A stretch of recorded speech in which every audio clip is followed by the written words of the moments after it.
Good afternoon. Today's class will be a brief expository talk on Shelley's poem To a Skylark. To a Skylark is a poem completed by Percy by Shelley sometime in late June 1820 and published accompanying his lyrical drama Prometheus Unbound. Apparently, the poem was inspired by an evening walk in the country near Livorno in Italy with his wife Mary Shelley and describes the appearance and song of a skylark they come upon. The poem To a Skylark has three main parts. In lines 1 to 30, the skylark, a bird that sings loudly while flying straight up in the air, often until it is lost to view in a haze or bright sunlight, is addressed as something more than a bird, an unbodied joy, or a star of heaven, its song keen as the rays of that silver sphere, the morning star. In the second part of the poem, from lines 31 to 60, the poet asserting that we know not what the symbolic bird is, tries to find the closest sublunar equivalent. He compares it in turn with a poet, a high-born maiden, a glowworm, rose and showers.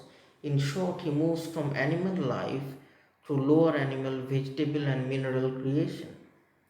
This inverse order of comparison perhaps suggests against the unanswerability of the question and leads to the final section of the poem in which the poet ceases or stops his questioning and accepts the value of the imaginative inspiration represented by the bird. He says, teach us, sprite or bird, that is, whichever you are, the source of your inspiration. He says, what objects are the fountains of thy happy stream? What love of thine own kind? What ignorance of pain? And then we men look before and after and pine for what is not. And then again, our sweetest songs are those that tell of saddest thought. Incidentally, Coleridge in Kubla Khan had promised that he could revive within himself the symphony and song of his earlier visions. He would write poetry so powerful that men would be afraid of him. Shelley does not believe that poetic inspiration would separate him from other men, but would attract them. As he says, the world should listen then as I am listening now. The later part of Shelley's To a Skylark has been interpreted as an impassioned address to an ideal being who is isolated from mundanity and the ordinariness of human life, to whom the poet addresses rhetorical questions concerning the source of his ideal's inspiration. These questions begin essentially in line 71 and herald Shelley's recital of the world's woe and suffering and his own noble impatience with his own achievement. Before this point, the poem was descriptive. One is aware mainly of the rapturous singing of the lark, and only afterward comes the reiteration of the ideal being's full isolation, as it were, from mundanity.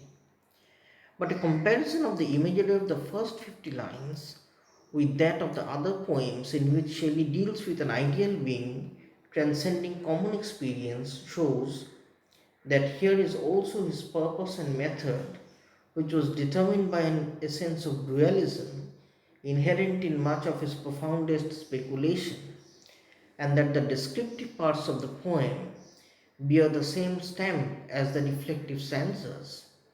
The symbolic significance of much of Shelley's descriptive verse has been traced to Shelley's haunting sense of an ideal beauty, unknowing but manifesting itself fragmentarily through the apertures of sense and in the intuitions of his noblest moments.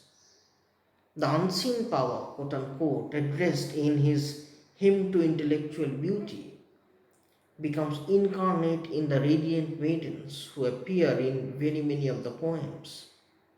In almost every case, the beauty of the apparition is borne upon the senses by its own inner radiance. As a foil to this effulgence, we find either that the light is rendered supportable by a veil, lest the beholder, Action-like, be destroyed by the beauty of the naked idea, or that the glowing being herself becomes invisible, dark with excessive brightness. On this basis is constructed much of the imagery of the first 50 lines of Shelley's To a Skylark. The similes, which they employ are for the most part transformations of the feminine symbols by means of which Shelley habitually sought to give tangible form to his metaphysical concepts. Of all that he might have sung and that others have sung about the lark, his mind dwells upon the wonder that the skylark remains invisible while its being, like that of the ideal, is inferred from the aura of beauty which fills the world of the listener. That aspect of his experience which first captured his fancy and led to self-questioning was the antithesis between common perception as a way of knowing and the more exquisite awareness which proceeds from inference, dear and yet dearer for its mystery, quote unquote. He immediately develops his figure through his favorite medium, radiance and light, and in the fourth stanza comes to the statement of the theme which runs through most of the next sixth. He says, "Thou art unseen, but yet I hear thy shrill delight." First the lark becomes a star melting in the broad daylight, and then the moon vanishing in the light of a white dawn, until we hardly see, we feel that it is there. Unquote. The antithesis implied is significant between the verbs see and feel. The next simile again employs the moon, the orbed maiden, now being obscured by cloud, but yet evident by its radiance. Shelley says, "The moon rains out her beams, and the heaven is overflowed." Once again, the shadow of beauty unbeheld. In the eighth stanza, Shelley presents the ideal shining with the glorious radiance which clothes or even hides the form whence it emanates, like a poet hidden in the light of thought. The following stanza, likening the skylark to the maiden withdrawing from common sight in secret hour, continues the theme in perfect, if not habitual, imagery. The divine emanation is sound rather than light. One more stanza, the glowworm in its dell of dew, among the flowers and grass which screen it from the view. The image is analogous to the maidens of the other poems, except that here the flowers and grass form the veil or the cover.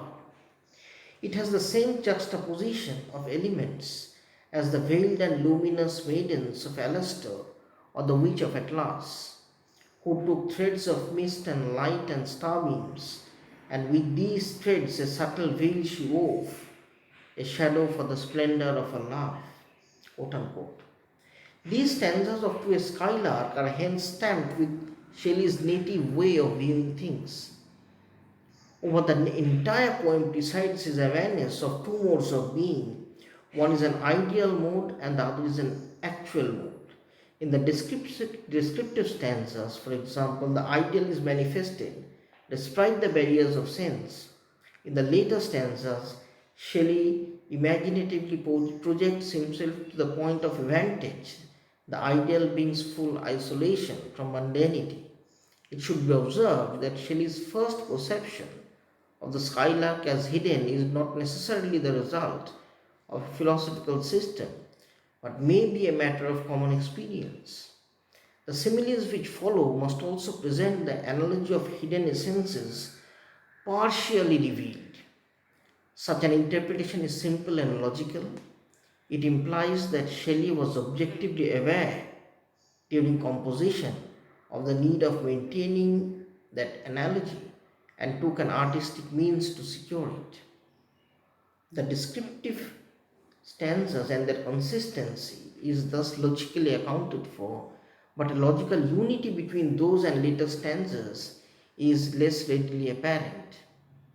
The alternative interpretation does not seek a formal unity between the two groups, but rather a native unity born out of common origin. in a unique personality. It is supported by the fact that a series of felicitous similes corresponding to his announced purpose, what is most like thee, are the exact words, are in a significant number of instances constructed of accidents of light and shade, similar to those which Shelley habitually employed to represent the ideal being which the skylark itself finally symbolizes. Shelley has recorded a particular experience, the song of an unseen bird. This experience he has interpreted in conformity with his profoundest thoughts, just as Wordsworth felt during the song of the unseen cuckoo, a recollected hymn and an emotion linking him to boyhood and therefore to the master light of all his seeing. If this is true, the descriptive stanzas bear an original relationship to the reflective stanzas, in which lies the basic unity of the poem, and they may best be viewed as the inevitable expression of a mind so constituted and influenced during creativity.